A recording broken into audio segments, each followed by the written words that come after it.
नमस्कार भक्तों, जय मां पद्मावती, जय गुरुदेव। होली के 8 दिन पहले का समय होलाष्टक कहलाता है। इसकी शुरुआत फागुन शुक्ल पक्ष की अष्टमी तिथि से होती है और यह पूर्णिमा यानी होलिका दहन के साथ पूरा होता है। इस समय पर आमतौर पर कोई शुभ कार्य नहीं करती, हालांकि पूजा पाठ जप तप में कोई बाधा नहीं होती। इस साल होलाष्टक की शुरुआत 17 मार्च रविवार से हो रही है, जो कि 24 मार्च रविवार को संपन्न हो रहा है।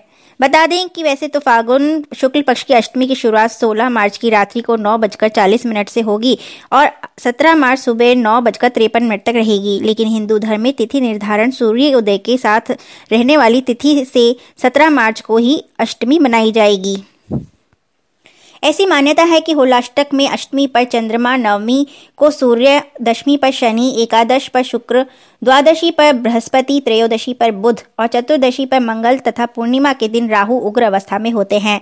इसी कारण इस समय महत्वपूर्ण कार्य से बचना चाहिए। ऐसी मान्यता है कि वरना ग्रहों का नकारात्मक प्रभाव पड़ता है और आपकी सफलता प्रभावित होती है। होलाष्टक में भगवान विष्णु, हनुमान जी और भगवान नरसिंह की पूजा करनी चाहिए। इसके साथ ही इन 8 दिनों तक महामृत्युंजय मंत्र का जाप करना भी शुभ फलदायी होता है। ऐसी मान्यता है कि ग्रहों के हानिकारक प्रभावों को इस प्रकार कम किया जा सकता है। होलाष्टक में धार्मिक कार्यों में शामिल होना चाहिए, पूजा पाठ और ध्यान करना चाहिए। प्रभु स्मरण में आपको अपना दिन व्यतीत करना चाहिए, जो कि आपको शुभ फल प्रदान करेगा। होलाष्टक में भगवान विष्णु, हनुमान जी तथा भगवान नरसिंह की पूजा करें और उनके निमित्त जो भी आप कर सकते हैं यथाशक्ति जप तप करें।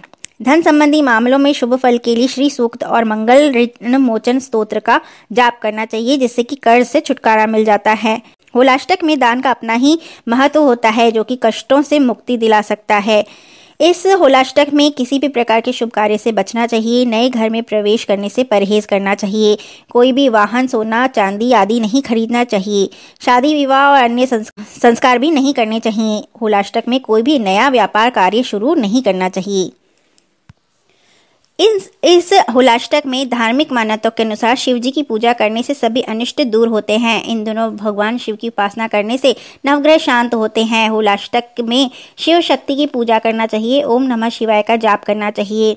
महामृत्युंजय का निरंतर जाप करने से हर तरह के रोग और दोष से छुटकारा मिलता है और व्यक्ति निरोग रहता है। होलाष्टक के दौरान शिव शक्ति आराधना करने से किसी भी तरह के अमंगल की आशंका नहीं रहती। इन दिनों रुद्राभिषेक का विशेष महत्व होता है।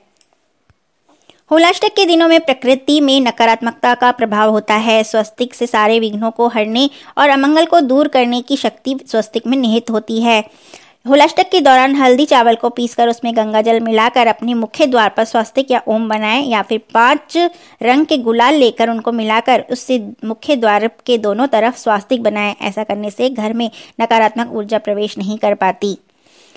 यदि पति पत्नी के बीच हमेशा लड़ाई झगड़े की स्थिति बनी रहती है या पारिवारिक क्लेश बना रहता है, तो ऐसे में होलाष्टक के 8 दिनों में रोजाना गोबर के कंडे पर गुग्गल और कपूर डालकर पूरे घर में धूनी देना चाहिए। इससे घर में व्याप्त नकारात्मक ऊर्जा दूर होती है और परिवार में सुख शांति आती है।